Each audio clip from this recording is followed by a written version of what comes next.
তামাম দুনিয়ার রাজত্ব আল্লাহ সুলাইমান নবীকে দিয়েছিলেন। যেহেতু তামাম দুনিয়ার রাজত্ব করেছেন, এই দেশটা কি দুনিয়ার বাহিরে ছিল না ভিতরে ছিল এটা জানা দরকার। এই মগজটা কার নিয়ন্ত্রণে? ব্রেনটা যখন আল্লাহর নিয়ন্ত্রণে আছে, আল্লাহ চাইলে একটু ডিল করে দিলেই এমন কিছু কথা জবান দিয়ে বাইর হইব, তার পতন হওয়ার জন্য এতটুকুই যথেষ্ট হয়ে যাবে। কথা বুঝে আসতেছে?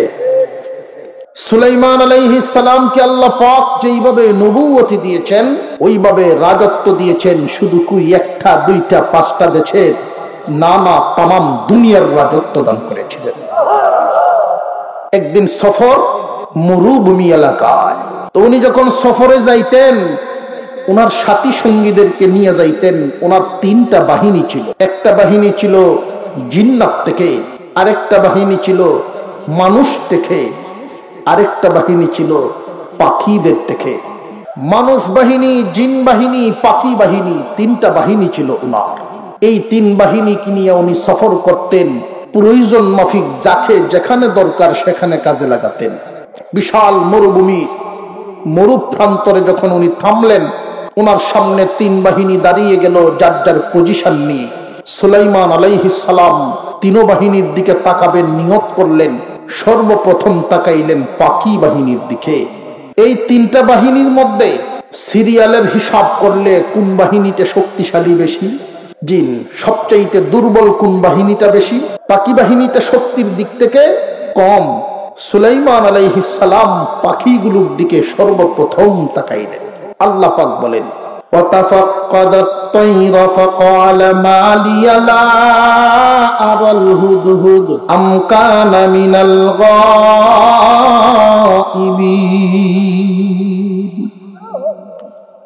সুলাইমান আলাইহিস সালাম সর্বপ্রথম তাকাইলেন পাখিগুলোর দিকে। তাকাইয়া তিনি হুদহুদের খবর নিতেছেন। পাখিদের মধ্যে একটা পাখি যার নাম ছিল হুদহুদ। এই হুদহুদ পাখিকে তিনি তালাশ করতেছেন। সুলাইমান আলাইহিস সালাম হুদহুদকে কেন তালাশ করতেছেন, কারণটা কি? এই হুদহুদ পাখিকে দিয়ে উনি কি কাজ করাইতেন, কি এমন প্রয়োজন পড়ল? মুফাসসিরিনে কেরাম বলে, এই হুদহুদ পাখিটার চোখের মধ্যে আল্লাহ পাক এমন একটা পাওয়ার দান করেছিলেন, এমন ক্ষমতা। এই হুদহুদ পাখিটা উড়াল দিয়ে আসতো একটা গোড়ান দিয়া। আইসাই সুলাইমান নবীর কাছে তথ্য দিতে পারত, গো আল্লাহর পয়গম্বর, ওই দিকে যদি আপনি মাটির নিচে পানি তালাশ করেন, 100 ফুট নিচে গেলে স্বচ্ছ পানি পাওয়া যাবে। আর ওই দিকে যদি তালাশ করেন, ওই দিকে আপনি 50 ফুট নিচেই পানি পাবেন, ওই দিকে আপনি 20 ফুট নিচেই পানি পাবেন। কোন জায়গায় 20 ফুট, কোন জায়গায় 500 ফুট, এমন বেশ কম লেয়ারের বেশ কম আছে না? সুলাইমান আলাইহিস সালামের সামনে এই পাখিটায় তথ্য দিতে পারত। তার চোখে আল্লাহ ক্ষমতা দিয়েছিলেন। সে উপরে উড়াল দিয়ে বলতে পারত কোন জায়গায় খুঁজলে কত ফুট নিচে স্বচ্ছ ভালো পানি পাওয়া যাবে। কন্যা সুবহানাল্লাহ।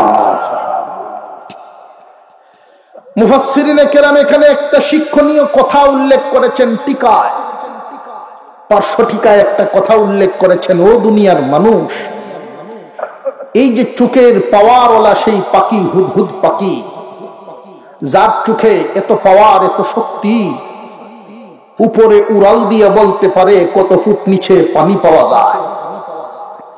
আশ্চর্যের ব্যাপার, ওই পাখিটাও মাঝে মাঝে শিকারীর জালে বন্দী হয়। যেই পাখি মাটির নিচের পানির খবর বলতে পারে, চোখে দেখতে পারে, ওই পাখিটা শিকারীর জাল কেন দেখে না? প্রশ্ন জাগেনি না জাগে না? কথা বুঝে আসতেছে? শিকারীর জালটা তার চোখে পড়ে না, কারণটা কি? কারণ উল্লেখ করেছেন মুফাসসিরিনে কেরাম। আল্লাহ তার চোখের পাওয়ার কমায়া দেন, চোখের মধ্যে ঝাপসা বসায়া দেন। এই ঝাপসাটা বাসে কখন, এটাও আমাদের জানা দরকার। হুদহুদ পাখি যখন তার চোখের পাওয়ারের গরমে, চোখের পাওয়ারের গরমিতে অহংকার নিয়ে যখন খুব স্পিডে এসে দৌড় দেয়, আল্লাহ পাক তার এই অহংকার পছন্দ করেন না, পাওয়ার পছন্দ করেন না, ঝাপসা দেখায় দেন, জালের মধ্যে বন্দী হয়ে যায়। এই পৃথিবীর জমিনে আল্লাহ অনেককেই অনেক ধরনের নিয়ামত দেন, অনেককে অনেক ধরনের ক্ষমতা দেন। ক্ষমতা পায়া যদি কেউ বেশি লাভ মারে, আল্লাহ তাকে ধ্বংস করতে বেশি সময় নেন না। আর একটু জোরে কন, আল্লাহ কাউকে উপরে বসাইতেও পারেন, আবার আসাদ দিয়ে নিচে নামাইতেও। এই ক্ষমতা আল্লাহর আছে না নাই? এই পৃথিবীর জমিনে অনেক মানুষ উচ্চ শিক্ষিত হয়ে যদি মনে করে আমার শিক্ষায় আমাকে বাঁচাবে, কখনো নয়। কোন মানুষ যদি মনে করে আমার পাহাড় পরিমাণ টাকা হয়ে গেছে, টাকা আমাকে বাঁচাবে, কখনো নয়। দেশের মানুষ আমাকে ইজ্জত করে, এই ইজ্জত সম্মানে বাকি জীবন চলবো, সব মানুষ আমারে সম্মান করবে, কখনো নয়। আল্লাহ দেয়া নিয়ামত আল্লাহ পাক চাইলে চিনায় নিতে পারেন, চাইলে বাড়াইয়াও দিতে পারেন। এই জন্য যাকে যেই নিয়ামত দেওয়া হয়, এই নিয়ামতের শুকরিয়া আদায় করা দরকার। শুকরিয়া আদায় কেমনে করা হয়? দুই পদ্ধতিতে। একটা হলো মৌখিকভাবে আলহামদুলিল্লাহ লফজের মাধ্যমে, আরেকটা হলো সঠিক পদ্ধতি ব্যবহার করার মাধ্যমে। যাকে যেই দায়িত্ব দেওয়া হয়, সেই দায়িত্বটা সঠিকভাবে আদায় করলে কাজের শুকরিয়া আদায় হয়। কথা বুঝে আসতেছে আপনাদের? মৌখিক শুকরিয়া লফজি, আর একটা হলো ফেইলি, কাজের মাধ্যমে শুকরিয়া। এই পাখি ধ্বংস হয় মাঝে মাঝে, এর দ্বারাই আল্লাহ বুঝালেন, কেউ ভিতরে যদি গর্মি নিয়ে আসো, পতন হইতে বেশি সময় লাগবে না। দেশের মানুষ তোমার ভাষণ শোনার জন্য পাগল হয়ে থাকে। তোমার একটা হুকুম, তোমার একটা কমন আঙ্গুলের ইশারায় সারা এলাকা উঠানামা করে, প্রশাসন উঠানামা করে। এই একটা আঙ্গুল এদিকে হালানোর থেকে আল্লাহ ওদিকে হালাইতে বেশি সময় লাগে না।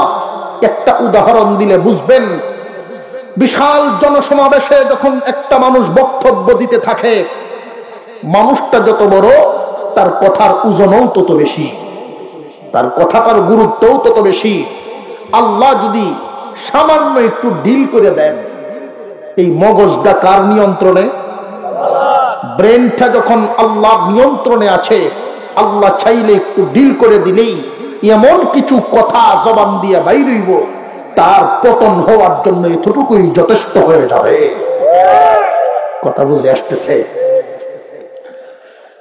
আমাদের প্রশ্ন ছিল, হুদহুদ পাখিটাকে সুলাইমান নবী কেন খুঁজছিলেন? যে এই হুদহুদ পাখি বিশাল প্রয়োজনে লাগতো, পানির প্রয়োজন। আমি এখানে আরেকটা শিক্ষা দিয়ে দিই, আরেকটা কথা, সবক। তাফসিরি শুধু ঘটনা শোনা নয়, এখান থেকে সবক বাইর করা আমাদের জন্য আমলীয় কি, শিক্ষণীয় কি, এগুলো বাইর করা। সুলাইমান নবী আল্লাহর পয়গম্বর। আল্লাহ খাওয়ায়, আল্লাহ পড়ায়, আল্লাহ বাঁচান, আল্লাহ মারেন, এই বিশ্বাস উনার আছে না নাই? উনি যে সফরে গেলেন, এই পাখি কেন নিয়ে গেলেন? যেই সফরে উনি গিয়েছিলেন, আল্লাহ কি ওইখানে ওনাকে খাওয়াতে পারতেন না? এরপরেও উনি নিয়ে গেলেন, কারণ এটাই মানুষের চলার উচিত। নবীগণ মানুষকে শিক্ষা দিবেন, এটা নবীগণকে আল্লাহ পাক দায়িত্ব দিয়েছেন। বর্তমান সময়ে একদল মানুষ দাওয়াতে তাবলীগের সাথীদের ব্যাপারে মন্তব্য করে থাকে। কি মন্তব্য? যে তোমরা গাট্টি কেন লইয়া ঘুরো?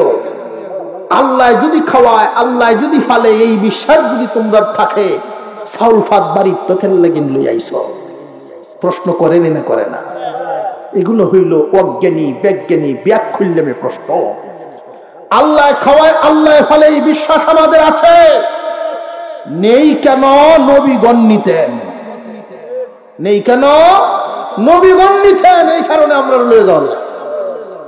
কথা বুঝে আসতেছে?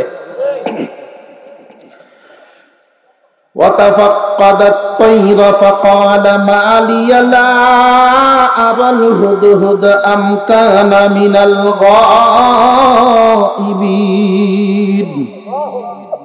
সুলাইমান আলাইহিস সালাম সর্বপ্রথম তিনি তালাশ করলেন হুদহুদ পাখিটাকে। এই হুদহুদ পাখিকে কেন তালাশ করলেন? ওরে দিয়ে খেদমত করাইবেন। কি খেদমত? পানির তালাশ নিবেন, মাটির নিচের খবর। যেই পাখি মাটির নিচের তত্ত্ব দিতে পারে ওই পাখিরও পতন আছে না নাই? তাহলে আল্লাহ ছাড়া বাঁচানোর কোনো গতি নাই। আল্লাহ যাকে চান উপরে উঠান, আল্লাহ যাকে চান নিচে নামায়া দেন। এইখানে আমাদের আরেকটা কথা শিক্ষণীয়, খুব গুরুত্বপূর্ণ কথা। সুলাইমান আলাইহিস সালাম এইখানে একটা কথা বলছেন। ক্লাসে যদি একজন ছাত্র অনুপস্থিত থাকে তখন শিক্ষক কিভাবে জিজ্ঞাসা করে ওর কি হইল, সে নাই কেন? এটাই তো যুক্তিসঙ্গত প্রশ্ন। আমরা এইভাবেই ব্যবহার করে থাকি, ঠিক না বেঠিক? কিন্তু সুলাইমান নবী এইভাবে ব্যবহার করেন নাই, ভিন্নভাবে ব্যবহার করেছেন শব্দটা। এখান থেকে আমাদেরকে একটা শিক্ষা দেওয়া হয়েছে। এখানেও আমাদের জন্য আরেকটা সবক। وتفقد الطير فقال ما لي لا أرى الهدهد। আল্লাহর নবী বলেন আমার কি হয়ে গেল, আমি হুদহুদকে কেন দেখছি না? উনি জিজ্ঞাসা তো করতে পারতেন যে হুদহুদের কি হইল, আমি ওরে দেখছি না কেন, সে আসে নাই কেন? না, বরং উনি বললেন যে আমার কি হয়ে গেল, আমি হুদহুদকে কেন দেখছি না? হুদহুদ একটা পাখি, উনার কমন মানে একটা পাখি, উনার কমন মানবে এই যোগ্যতা উনার নাই যদি আল্লাহ না মানায়। উনি নিজের আত্মসমালোচনা করতেছেন যে আমার কি হইল, আমি পাখিকে কেন দেখছি না। এর দ্বারাই বুঝাইছেন পাখি আমার কমন মানছে না কেন, আমার কি কোনো ত্রুটি বিচ্যুতি হইল নাকি আমলে? রে দুনিয়ার মানুষ, আমরাও যখন পরিবার পরিজন নিয়ে চলি, নিজের অধীনস্থরা যখন অনেক সময় নিজের কমন মানে না, বিবি আমার কমন মানে না, সন্তান আমার কমন মানে না, কর্মচারী কমন মানে না, ওই সময় এদের উপরে শাসন প্রয়োগ করার আগে নিজের দিকে বড় খেয়াল করা, আমার কি কোনো ত্রুটি বিচ্যুতি হইল কিনা, আমার কোনো ত্রুটি বিচ্যুতির কারণে কি এইরকম ঘটতেছে কিনা। এই জন্য আত্মসমালোচনা শিক্ষা দেওয়া হয়েছে। পরের দোষ তালাশ করার আগে নিজের দিকে তাকাইবা রে বান্দা। তুমি যখন একটা আঙুল কারোর দিকে উঠাইবা, বাকি তিনটা আঙুল তোমারে সজাগ করিয়া দেয় তোমার দিকে ফিরিয়া। কথা বুঝে আসতেছে নি? আল্লাহ পাক রব্বুল আলামিন বুঝায় দিলেন, বান্দা মানুষের পিছনে লাগার আগে নিজেই নিজের পিছনে লাগো। মানুষের দোষ দেখার আগে নিজে যদি নিজের দোষগুলো দেখতে পারো, সংশোধন তাড়াতাড়ি হতে পারবা। নিজের দোষ যদি তালাশ না করো, পরের দোষ তালাশে যদি ব্যস্ত থাকো, জীবনে কোনোদিন হেদায়েত পাইবা না। এই রোগ আমরা আছে না নাই? বরং দেখা গেছে দোষী আরো নির্দোষরে বেশি দোষে, সুদখোরে বালা মানুষরে বেশি দোষে, বেনামাজি নামাজিরে বেশি দোষে। বেনামাজি নামাজিরে কয় আমি তোর তাকে বালা আছি, আমরা নামাজ না পড়লে কি তুই আমার তোর তাকে ইমান বালা আছে? কয়নি না, কয় না। সুদখোরে বালা মানুষরে কয় হ্যাঁ অতটা বাঁচলে কি তৈব, অতটা বাঁচলে কি তৈব। দেখো না, আমরা রাবুদুদ্ধ সর্দিও লাগে না, আর তোমার আল্লাহ ছাড়ে না। কয়নি না, কয় না। কেরে যে ছাড়ে না, কেরে যে আল্লাহ ধরে না, এটারও কারণ আছে না? না ভাই, আল্লাহ যাকে পছন্দ করেন তার গুনাহ মাফ করানোর জন্য ছোট ছোট বলা মুসিবতের মধ্যে ফালাইয়া রাখেন। এমনকি আমাদের মাঝে মাঝে নখ কাটার পরে আঙুলে উবদা উঠেনি না, উঠে না, উঠেনি উবদা। এই উবদা উঠার পরে সামান্য যে ব্যথা হয়, এই ব্যথা আল্লাহ দেন, এই ব্যথার মাধ্যমেও বান্দার গুনাহ মাফ হয় না। আল্লাহ এই ছোট ছোট দিয়াও ইমানদারের গুনাহ মাফ করান। আর তুমি সুদখোর বেনামাজি, তোমার যে সর্দিও লাগে না, উদ্দা উঠে না, তোমার তো দ্বারে কাছে শয়তান আইয়া না, বলা মুসিবতও আইয়া না। তার কারণটা কি? কারণ হইল এই এলাকার যেই শয়তান ছিল সে তোমার উপরে জিম্মাদারি দিয়া কইছে যে তুই আমার দায়ী দায়িত্ব পালন কর, আমার আর আউন লাগতো না, তুই এই তাক, আমি গেলাম, হে বিদায়। এখন হে দেখবেন শয়তানে যা করতো এই কামড়ি হে করে। কার বাড়ির খেলা গেল, কে কি ভাই আডে, এইটা হে তালাশ করে খালি। আছে না নাই? এরা কোনো বলা মুসিবতে পায় না। কেন পায় না? এইটারও কারণ আছে। কারণটা কি? কারণ হলো বাতাস আর পচা, এই দুইটাই কথা কয়। কি কথা? ফসায় জিগায় বাতাস রে, বাতাসে জিগায় ফসারে বালাবুরা। কেমন আছো? মেলা দিনে দেখা সাক্ষাৎ হইছে, আমি তো তোমার উপরে বোর করিয়া বহুত কিছু রেগে আক্রমণ করি। কহে করো তো জীবনটা বড়, তো আমার বাইয়াই গেলা। বাতাসের উপরে বোর করিয়ে তো ফসা চলে, জীবন বড় আমারে বায়া গেলা, কিন্তু এক প্রশ্নের উত্তর আমি ভাইলাম না। কি প্রশ্ন তোমার? আমার প্রশ্ন হইল, তুমি আমে লাগলে আম পচে, কাঁঠালে লাগলে কাঁঠাল পচে, জামে লাগলে জাম পচে, জাত লাগো তাই পচে, কিন্তু এই জালেম ফেরাউন রে তো তুমি ফসাইলা না। এ যে সুটকি হয়ে রইল 3000 বছরের মতো, প্রায় এত বছর পর্যন্ত পানির নিচে পড়ে রইল, এই ফেরাউন তো ফসলো না, তুমি কেন গেলা না? ফসায় কয়, ও এই প্রশ্ন তোমার, আমি ডরাইয়া গেছি না। কেন? যে এ আমার চাইতে বড় ফসা, আমি কি যাইতাম হেতাম? সুদখোর, ঘুষখোর, বেনামাজি, নাফরমান, ওরা যদি মনে করে আমরা যেমনি ইচ্ছা এমনি চলি, আমরা কোনো মুসিবত আয় না, আল্লাহ বুঝায় আমরা মায়া করে। মায়া করে না রে, মুসিবতে তোরারে ডরা, মায়া করে না। যে তোরা আমার চাইতে বড় মুসিবত, কিথা যাইতাম তোর দ্বারা? তুই তো অলরেডি মুসিবত হয়ে রইছ, জাহান্নামের সামান। কথা বুঝে আইছে আপনাদের? পরের দুষ তালাশ করার আগে নিজের দুষ তালাশ করার শিক্ষা দেওয়া হয়েছে এই আয়াতের মধ্যে। আল্লাহ পাক বলে, وَتَفَقَّدَ الطَّيْرَ فَقَالَ مَا لِيَ لَا أَرَى الْهُدْهُدَ أَمْ كَانَ مِنَ الْغَائِبِينَ।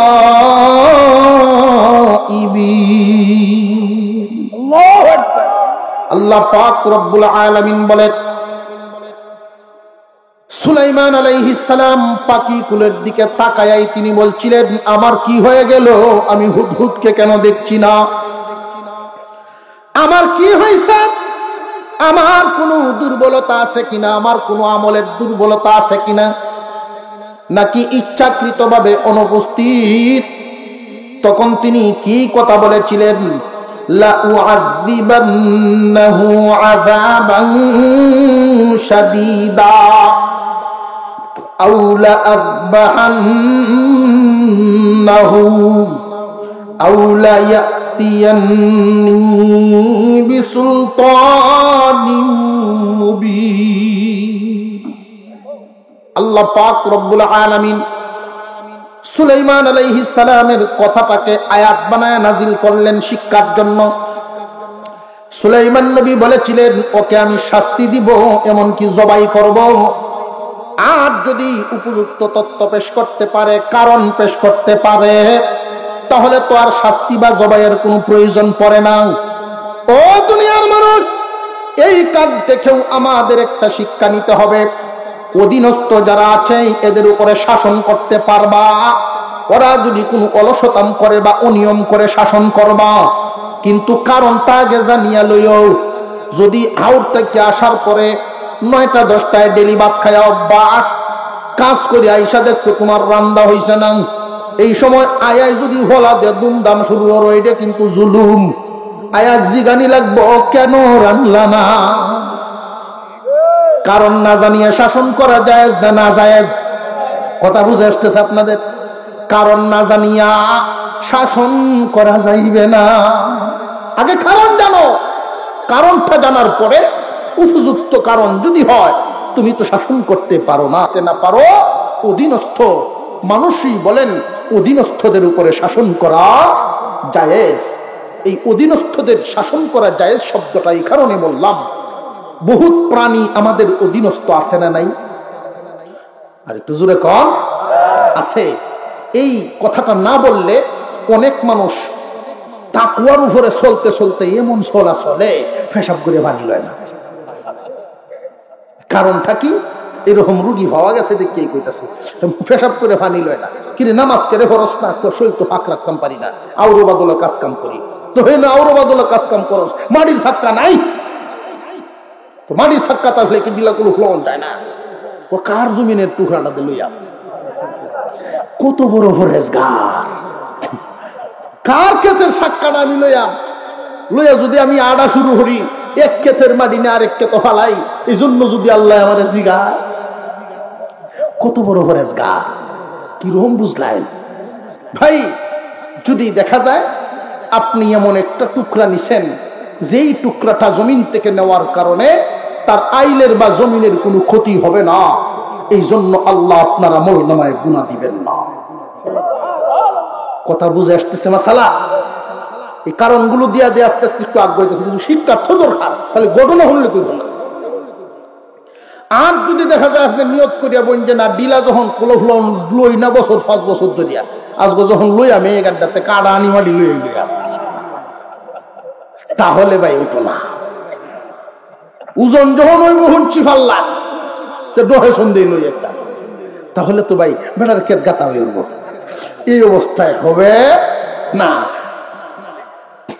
গরুর তলে মাটি দিত, বেড়া নিয়ত করে গরুর তলে মাটি দিত, উনি এরকম বড় বড় সাক্কা পিঠে মাটি সাক্কা লয়ে কুলুহের হতো লঙ্গির তলে লয়ে ভোট দেয়।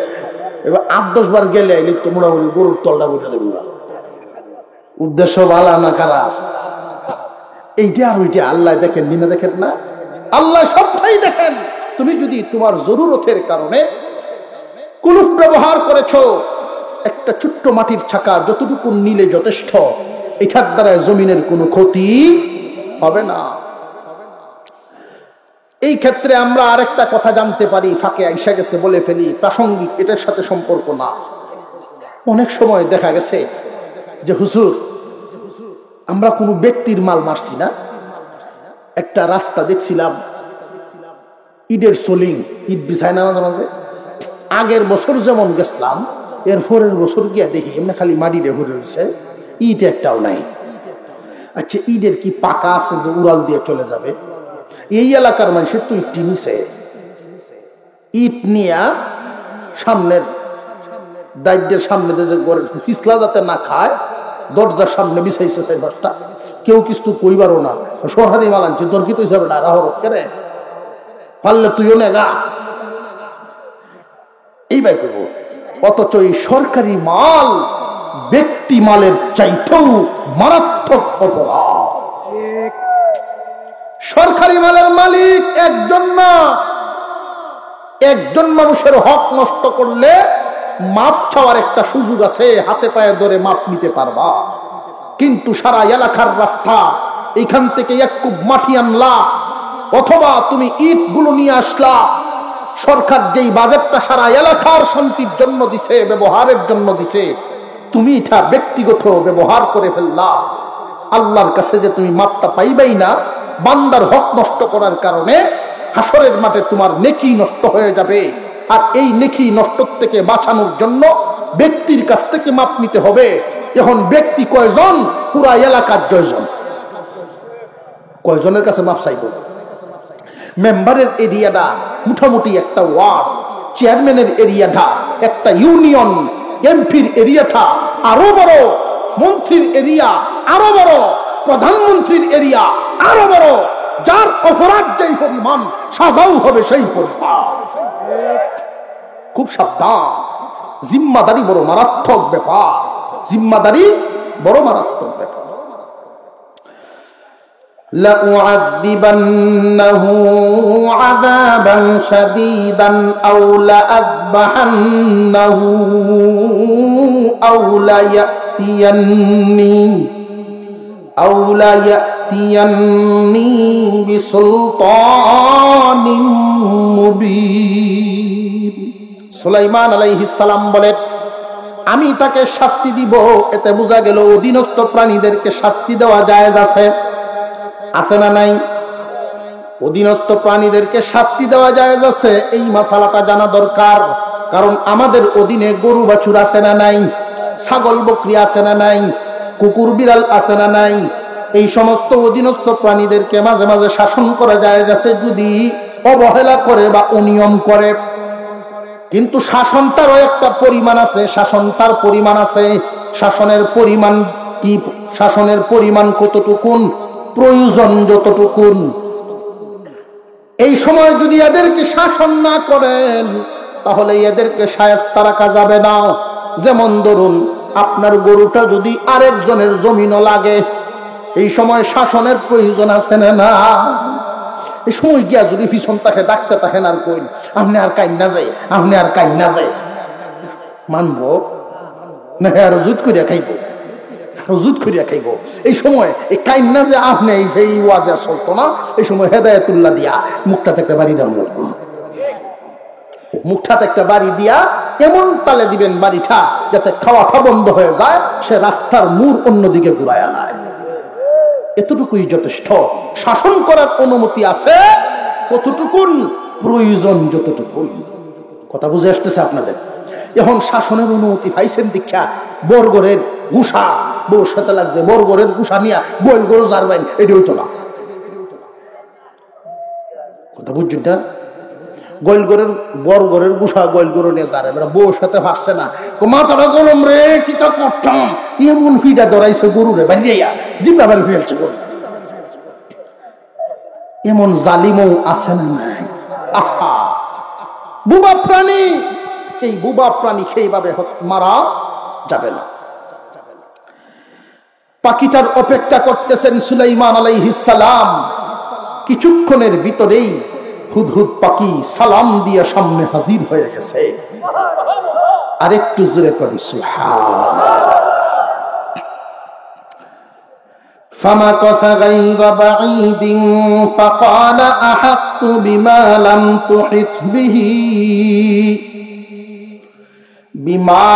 تحط به وجئتك من سبأ بنبأ يقين إني وجدت امرأة تملكهم وأوتيت من كل شيء ولها عرش عظيم। পাখিটায় সালাম দিয়া আল্লাহর নবীর সামনে আয়েশা বলেন, ওগো আল্লাহর পয়গম্বর, আমি আমার একজন স্বজাতি হুদহুদের সাক্ষাৎ পেয়েছিলাম। দুইজনে আলাপ আলোচনা করতে করতে উঠতে উঠতে আপনার বাউন্ডারি পাড়ি দিয়া এমন একটা দেশের মধ্যে চলিয়া গেলাম যেই দেশের ব্যাপারে আপনি জানেন না, যেই দেশের তথ্য আপনার কাছে নাই। এমন একটা দেশের সাক্ষাৎ পাইলাম যেই দেশের রাজত্ব করে একজন মহিলা, যার নাম হইল রানী বিলকিস। এমন একটা দেশের দেখা পাইলাম যেই দেশটা পরিচালনা করে একজন নারী। এই দেশটা একজন মহিলায় পরিচালনা করে। দেশটা চালাইতে গিয়া আল্লাহ পাক বলেন, ওয়া উতিয়াত মিন কুল্লি শাই, তাকে সব কিছুই দেওয়া হইয়াছিল। কোরআনের শব্দ সব কিছুই দেওয়া হইয়াছিল, এর অর্থ হবে তৎকালীন জামানায় রাষ্ট্র পরিচালনা করতে গিয়া যা যা দরকার আল্লাহ তারে সব ধরনের নিয়ামত দিয়েছেন। রাষ্ট্র পরিচালনা করতে গিয়া যা যা প্রয়োজন সব তার আছে। আল্লাহ পাক রব্বুল আলামিন আরো একটা কথা উল্লেখ করেন। ওই দিন পাখিটায় কি বলেছিল? পাখিটায় বলেছিল আল্লাহ ওই মহিলাকে একটা সিংহাসন দান করেছেন, ওয়ালাহা আরশুন আযীম, সম্মানিত একটা সিংহাসন আছে। যেই সিংহাসন 80 হাত লম্বা, 40 হাত প্রশস্ত। 80 হাত লম্বা, 40 হাত প্রশস্ত, জমিন থেকে 30 হাত উঁচা। এই পায়াগুলো ছিল স্বর্ণ এবং রূপা দিয়া বাদাই করা, হীরা মানিক মুক্তা দিয়া জার্সি দেওয়া। রেশম কাপড়ের প্যাকেটিং করা এত সুন্দর কারুকার্যের একটা সিংহাসন তামাম পৃথিবীর কোথাও নাই গো নবী। আল্লাহ ওই মহিলাকেই এইরকম সিংহাসন দান করিয়াছেন। আপনারা হয়তো ভাবতে পারেন 80 হাত লম্বা 40 হাত প্রশস্ত, এত মুডা কেন? বেডি না জানি কত মুডা আসিল, কত মুডা শেয়ার খেলবে দিন। জি দেওয়ান যায় একটা সা 80 হাত লম্বা 40 হাত প্রশস্ত, এই জাতের একটা বেডি বুঝিয়াছিল যে না না এই বেডি অত মুডা, এই জন্য এত বড় চেয়ার না, চেয়ারটা তার সম্মান বহন করেছে। কথা বুঝে আসছে আপনাদের? তৎকালীন জামানার মানুষগুলো যেমন ছিল, উনিও মানুষদের তালে সেই রকম আকৃতিরই ছিলেন, কিন্তু সিংহাসনটা বিশাল আকৃতির কেন? পৃথিবীর ইতিহাসে এই সিংহাসন করা হয়েছে। দেখবেন অনেক সময় স্কুল কলেজ ভার্সিটির কিছু গেট তৈরি করা হয়, একটা মানুষ বা একটা গাড়ি আসা যাওয়া করলে সর্বোচ্চ না 10 থেকে 15 ফুট উঁচাই করা যায়, কিন্তু এমন ভার্সিটিও বিশ্বের দিকে আছে 50 ফুট উঁচা গেট করা হয়েছে। কথা বুঝে আসতেছে? প্রয়োজনের বাহিরে ব্যবহার কেন? শান বুঝাইছে, মান বুঝাইছে। এই মহিলার এমন একটা সিংহাসন, এমন একটা সিংহাসন আছে যেই সিংহাসনটা পৃথিবীর কোথাও নাই। আপনাদের বা আমার একটা প্রশ্ন এখানে আছে, পাখিটাই যে বলল ওগো আল্লাহর পয়গম্বর এমন একটা দেশের খবর নিয়ে আসছি যেই দেশের খবর আপনি জানেন না। হুজুর একটু আগে বললেন তামাম দুনিয়ার রাজত্ব আল্লাহ সুলাইমান নবীকে দিয়েছিলেন। যেহেতু তামাম দুনিয়ার রাজত্ব করেছেন, এই দেশটা কি দুনিয়ার বাহিরে ছিল না ভিতরে ছিল, এটা জানা দরকার। কথা বুঝে আসতেছে? প্রশ্ন জাগেনি না জাগে না? মুসলমান ইমানদার ভাইরা আমার, আল্লাহ পাক রব্বুল আলামিন সুলাইমান আলাইহিস সালামকে যেই রাজত্ব দিয়েছিলেন, তামাম পৃথিবীর রাজত্ব পেয়েছেন, কিন্তু এই রাজত্বটা একটা সিস্টেমে পেয়েছেন। প্রথমত 10টা দেশ, ইয়ার পরে 20টা দেশ, তারপরে 30টা দেশ, ইয়ার পরে 40টা দেশ, এইভাবে ক্রমান্বয়ে এক সময় আল্লাহ তামাম দুনিয়ার রাজত্ব দান করেন। এখন বুঝাইছেনি? তখন এই দেশটাও ওনার আয়ত্তে আসে নাই, এই দেশের ব্যাপারে কোনো খোঁজখবর জানেন না। ওই পাখিটায় বলে ওগো আল্লাহর পয়গম্বর এমন একটা দেশের খবর নিয়ে আপনার কাছে আসলাম। ওগো আল্লাহর নবী এমন একটা দেশ যেই দেশের খবর আপনি জানেন না, ওই দেশটাকে আল্লাহ এত উন্নত করেছেন, মাঠ ভরা ফসল, নদী ভরা মাছ, বাগান বলা ফল, এত উন্নত দেশ যাদের কোনো অভাব নাই। এই দেশের বর্ণনা বলা হয় ওই দেশের যে সমস্ত ফল ফুলের বাগান ছিল, কোন একজন মালিক টুকরি মাথায় নিয়ে যদি তার ফলের বাগানে ঢুকিয়া যাইত, ফল পাড়ার প্রয়োজন পড়ত না। পাকিয়া পাকিয়া যে সমস্ত ফল আপনি আপনি পরে টপটপায়া পরে, কোন মালিক যদি মাথায় টুকরি নিয়া ফলের বাগানে 2-1টা গুড়ান দিতেন, আপনি আপনি পরনেওয়ালা ফল দিয়াই তার টুকরি ভরিয়া যাইত। ইন্নী ওয়াজাদতু ইমরাআতান তামলিকুহুম ওয়া উতিয়াত মিন কুল্লি শাইইন ওয়া লাহা আরশুন আযীম। ওগো আল্লাহর পয়গম্বর আমি পাইলাম এদের উপরে বিশাল সুন্দর একটা দেশ, ধনে দৌলতে ভরপুর একটা দেশ, সৌন্দর্যে ভরপুর একটা দেশ, কিন্তু এই দেশটার রাজত্ব করে পুরুষ না মহিলা? আরো জোরে কোন? মহিলা রাজত্ব করে। কিন্তু একটা জিনিসের অভাব দেখিয়ে আসছি গো নবী। কি অভাব দেখিয়া? ওই মহিলা এবং দেশটা যে চলে, একটা জিনিসের অভাব এদের মধ্যে আমি দেখিয়াছি। কিসের অভাব? আল্লাহ পাক এইখানে উল্লেখ করেন। ওই দিন পাখিটাই বলিয়াছিল ওয়াজাতুহা ওয়া কওমাহা ইয়াসজুদুনা লিশ-শামসি মিন দুনিল্লাহ ওয়া যায়্যানা লাহুমুশ শাইতানু আ'মালাহুম ফাসাদ্দাহুম আনিস সাবিলি ফাহুম লা ইয়াহতাদুন। আল্লাহ পাক রব্বুল আলামিন উল্লেখ করে দিলেন ওই দিন পাখিটায় বলিয়াছিল, ওগো আল্লাহর পয়গম্বর, ওই দেশটার মধ্যে আল্লাহ সব দিয়েছেন, যাদের কোনো অভাব বলতে কিচ্ছু নাই। ওই দেশের সেনাবাহিনীও খুব স্ট্রং, অর্থনীতি খুব স্ট্রং, সংস্কৃতি খুব স্ট্রং, সবকিছুই ঠিক আছে, কিন্তু একটা জিনিসের বড় অভাব, ওই দেশের মানুষ আল্লাহ চিনে না। ওই দেশের মানুষ আল্লাহ চিনে না। পাখি যায় বলতেছে, ওগো নবী, এত কিছু পাইয়া কি লাভ হইল? আল্লাহ হইল না। এত কিছু পাইয়াও কোনো লাভ নেই যদি আল্লাহ পাইল না। কথাটা বুঝে আসতেছে আপনাদের? এই দুনিয়ার রাজত্ব পাইলাম, আল্লাহ পাইলাম না, কোনো লাভ নাই। সহায় সম্পত্তি সব পাইলাম, আল্লাহ পাইলাম না, কোনো লাভ নাই। আল্লাহ যার, সব কিছুই তার। কথা বুঝে আসতেছে আপনাদের? পাখিটাই আফসোস করে, ওদের তো আল্লাহ চিনা নাই, আল্লাহ চিনে না, আপনি আল্লাহর নবী, এদেরকে ইমানের দাওয়াত দিতে পারেন। এরপরের আয়াতখানা আমি রাখলাম, শুধু মফহুম বলে দিতেছি সংক্ষিপ্ত আকারে, কারণ একটু সামনের দিকে যাইতে হবে। আর আমার পরে যিনি ওয়াজের জাহাজ রয়েছেন, আপনারা চিনছই ওয়াজের জাহাজ, আমি নিজেও যার ওয়াজের ভক্ত, আমি নিজেও যার ওয়াজের ভক্ত। আমাদের এই বাটি বাংলার জনপ্রিয় ব্যক্তিত্ব, আল্লাহ ওনার হায়াতের মধ্যে বরকত দান করেন এবং সুস্থতার সাথে রাখেন। যতদিন রাখেন, ওনাকে যে আল্লাহ আমাদের সামনে রাখছেন, এটাই আল্লাহর শুকরিয়া।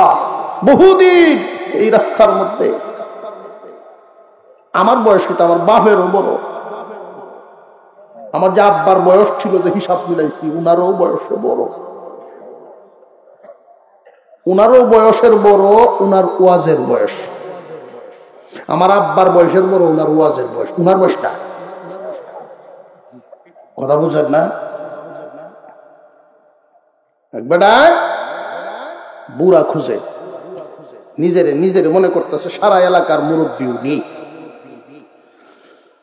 ছেলেরে কয়ে, কিরে তোরা চলাফেরা দেখলে আর ভালো লাগে না, দেখ কিছু টাকা পয়সা আমি একটু দেশটা ঘুরে গেলে যাই, মাইমাত বুড়ি করে যাই। ফুতেও কয়, হ্যাঁ আব্বা, আপনার কেটকেটা নিয়ে আর ভালো লাগে না, আপনিও যা হয় কয়েকদিন ঘুরিয়ে গেলে নিয়ে।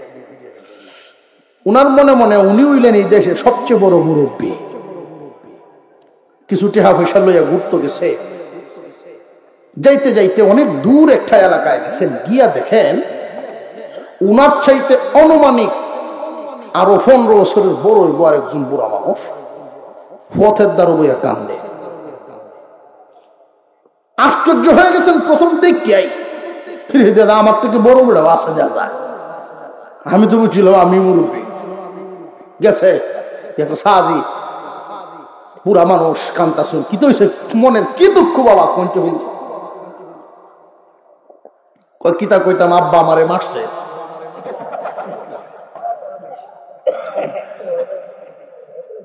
এখন ঠাসি থেকে গেছে, এই কি কর? হ্যাঁ আব্বা আমারে মারছে, দৌড়ান দিছি, দত্তাছে না উঠছি।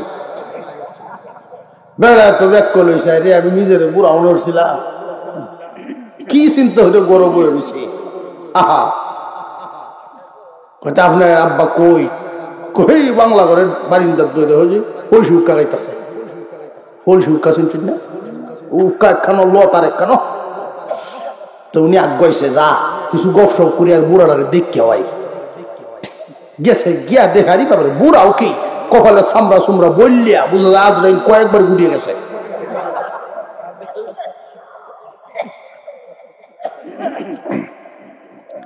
কাছে গেছে, গিয়ে জিগায়, আপনার এই বুড়া ছেলেটারে কেন মারলেন? আপনার এই বুড়া ছেলেটারে কেন মারলেন? হ্যাঁ মারতাম না তো নমস্কার দিমু, এ আমার কথা শুনে কোনো কইছি বাজান রে তামুক বসে দেখা করত না। ইহন বেড়াজে দৌড় লইল,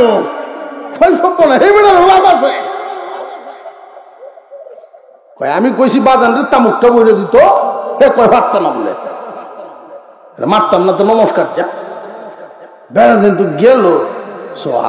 আমি আমার এনামুদ্দিন সাসার হজরত মাওলানা এনামুদ্দিন সাহেব আমাদের মদনী চাচার মতো বয়স্ক কোনো বক্তা এখন আর মাঠে দেখি না।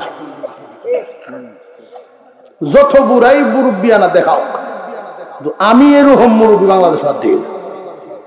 উনি আমাদের জন্য এক নিয়ামত, উনি আমাদের জন্য নিয়ামত। উনি কিন্তু আছেন এখনো, জানি না আর কত কাল আল্লাহ আমাদের সামনে রাখবেন।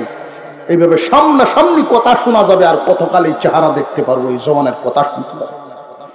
আল্লাহ ওনাকে আরো কিছু কাল নেক হায়াত, সুস্থ হায়াত যেন আমাদের জন্য নিয়ামত হিসাবে রাখেন, বলুন আমিন। সুলাইমান আলাইহিস সালাম হুদহুদ পাখিটাকে বললেন, আমি এখনই পরীক্ষা করে ফেলবো, তুমি কি নিজের গা বাঁচানোর জন্য এই জাতীয় কথা শোনাচ্ছ, নাকি সত্যি এইরকম একটা দেশ আছে? আমি এখনই পরীক্ষা করে ফেলবো। নেও, চিঠি একখান লিখতেছি, এই চিঠি লইয়া যাও, ওই রানীর কাছে নিয়ে চিঠি পৌঁছাইয়া দিবা। সুবহানাল্লাহ।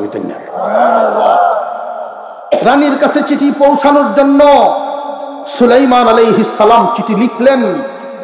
লিখা আবার এই কথাটাও বলিয়া দিলেন, শুনো, এই চিঠি লইয়া যে রানীর কাছে যাইবা, একটা কথা খুব মনোযোগের সাথে শুনিয়া রাখো। যদি সত্যি ঘটনা এমন হয়, এরকম একজন রানী থেকে থাকে, তার কাছে আমি চিঠি দিলাম, এই চিঠিটা নিয়ে তার কাছে পৌঁছাইয়া ওনার সামনে কোনো অহংকার বরে, গর্ব বরে দাঁড়িয়ে থেকো না।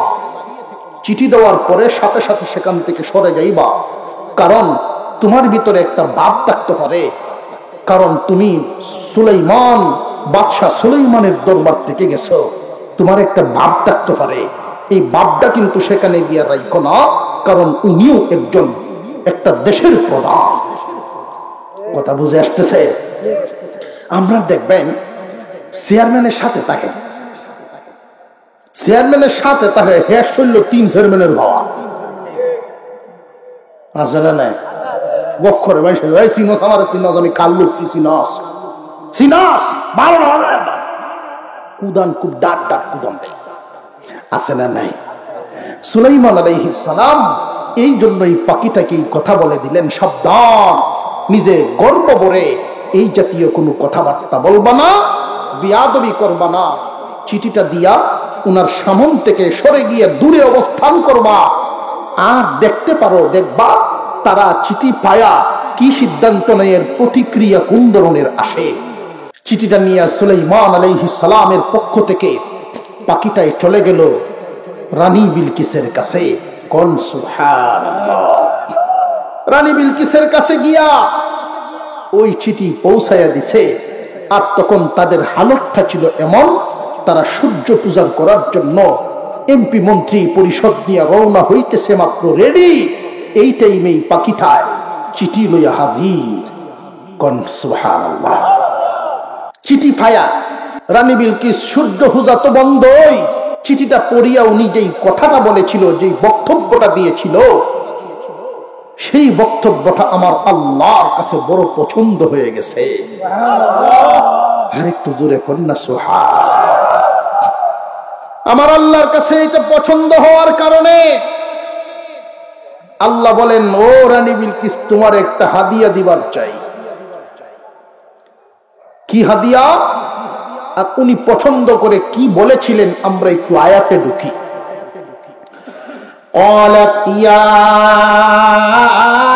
أيها الملأ إني ألقي إلي كتاب كريم إنه من سليمان وإنه بسم الله الرحمن الرحيم ألا تعلوا علي وأتوني مسلمين।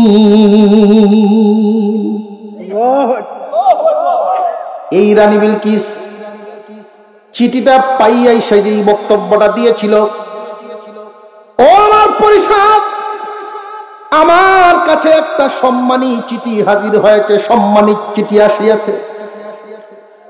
রানী বিলকিস নবী সুলাইমানের চিঠিটাকে সম্মান দেওয়ার কারণে আমার আল্লাহর কাছে বড় ভালো লাগছে। আমার নবীর চিঠিরে সম্মান দিছো গো বেটি তুমি, তোমারে আমি একটা হাদিয়া দিবা চাই, হাদিয়া দিবার চাই। কি হাদিয়া? ঈমান নামক দৌলত। একটা হাদিসের মর্মার্থ সামান্য একটু বলিয়া দিই আপনাদের সামনে। বিশ্বনবী রাহমাতুল লিল আলামিন বলেন, চিরস্থায়ী জাহান্নামে যাবে কাফেরেরা, জান্নাতে যাবে ঈমানদারেরা। কিন্তু অনেক ঈমানদার বদআমলের কারণে জাহান্নামে যাবে ঠিক, কিন্তু কোনো এক সময় ঈমানের বদৌলতে বাঁচবে।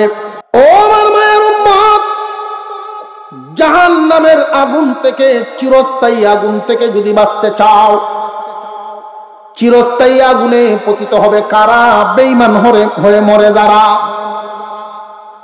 আল্লাহর নবী বলেন, চিরস্থায়ী জাহান্নাম থেকে বাঁচা এক নাম্বার পথ তোমাদেরকে বলিয়া দেই, তোমরা আলেম হও।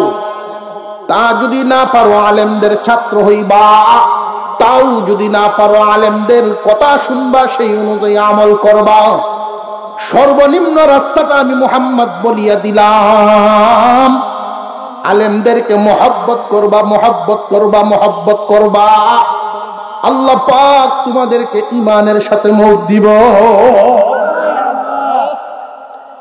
ওয়ারাসাতুল আম্বিয়া রানী বিলকিস চিঠিটারে সম্মানী চিঠি বলার কারণে আমার আল্লাহর কাছে বড় ভালো লাগে গেছে। আল্লাহ বলেন, জিবরাইল বাপটা খালি একটু দেখি, একটু পরে দেয়া দিতেছি, ওই মহিলার নামে ঈমান বাজেট করে দাও। আমাদের প্রশ্ন জাগে, ওই চিঠিটাকে রানী বিলকিস সম্মানী বললেন কোন কোন দিকটা থেকে? এখানে কয়েকটা দিক উল্লেখ করা যায়, খুব লম্বা হয়ে যাইতেছে। এক নম্বর দিক, চিঠি বহন করার পদ্ধতি। চিঠিটা বহন করার যেই পদ্ধতিটা, কোন রাষ্ট্রপ্রধান আরেক রাষ্ট্রপ্রধানের কাছে যদি চিঠি পাঠান, মানুষ দূতের মাধ্যমে পাঠান, এ কেমন রাষ্ট্রপ্রধান রে, যিনি আমার কাছে চিঠি পাঠাইছে কোনো মানুষ দূত নয়, একটা পাখি দূতের মাধ্যমে। কেমন রাষ্ট্রপ্রধান? সামান্য কোন রাষ্ট্রপ্রধান নয়, যাকে পাখি কুলেও মানে। আমার এই দুনিয়ার জমিনের রেওয়াজ মানুষই তো অনেক সময় মানে না। কেমন রাষ্ট্রপ্রধান? যে প্রধানকে পাখি কুলেও মানে, উনি সাধারণ নয়, সম্মানী। এক নাম্বার কারণ। দুই নাম্বার কারণ হলো লিখার পদ্ধতি। রানী বিলকিস বলে, জীবনে কত রাষ্ট্রপ্রধানের চিঠি দেখলাম, কিন্তু এমন লিখার পদ্ধতি দেখি নাই। এই লিখার পদ্ধতিটা কি? আল্লাহ পাক উল্লেখ করেন, ইন্নাহু মিন সুলাইমান ওয়া ইন্নাহু বিসমিল্লাহির রহমানির রহিম।